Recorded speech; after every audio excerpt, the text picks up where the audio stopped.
இந்த ஷார்ட்ஸில் நம்ம பார்க்க போகிறது எக்ஸசைஸ் 3.14 இருக்கக்கூடிய தேர்ட் சம். இதில் வந்து பார்த்திங்கன்னா ஒரு குவாட்ரேட்டிக் ஈக்குவேஷன் கொடுத்து அதனுடைய ரூட்ஸ் வந்து ஆல்ஃபா பீட்டான்னு கொடுத்துட்டு அந்த ஈக்குவேஷனோட ரூட்ஸ் வந்து ஆல்ஃபா ஸ்கொயர் பீட்டா ஸ்கொயராக இருந்தால் அந்த ஈக்குவேஷன் எப்படி இருக்கும்னு சொல்லி கேட்டிருக்காங்க. ஸோ குவாட்ரேட்டிக் ஈக்குவேஷன் நம்ம கண்டுபிடிக்கணும். ஸோ கொடுத்துருக்க ஈக்குவேஷன்லேருந்து alpha plus beta alpha beta minus பி/ஏ சி/ஏ ஃபார்முலா சப்ஸ்டியூட் பண்ணி கண்டுபிடிச்சிக்கலாம்.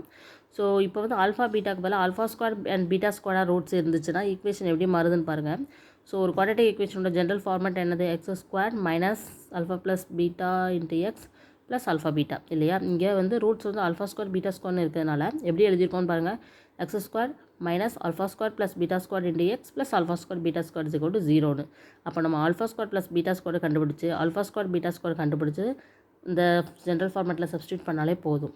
So alpha square plus beta ஸ்கொயருக்கு formula alpha plus beta the whole square minus 2 alpha beta.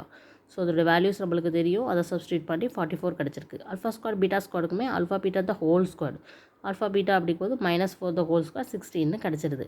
So இப்போ நம்ம ஈக்குவேஷன் எழுதுறது x square minus 4x plus 16 is equal to 0ன்னு எழுதுகிறோம். ஓகேவா?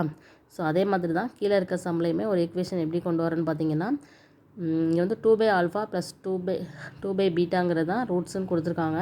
So 2 by alpha plus 2 by பீட்டாவும் நம்மளுக்கு தேவைப்படும். 2 பை ஆல்ஃபா இன்ட்டு 2 பை பீட்டாவும் தேவைப்படும் இல்லையா?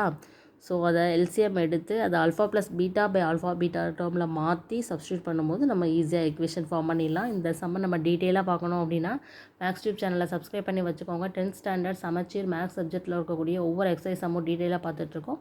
தேங்க்யூ.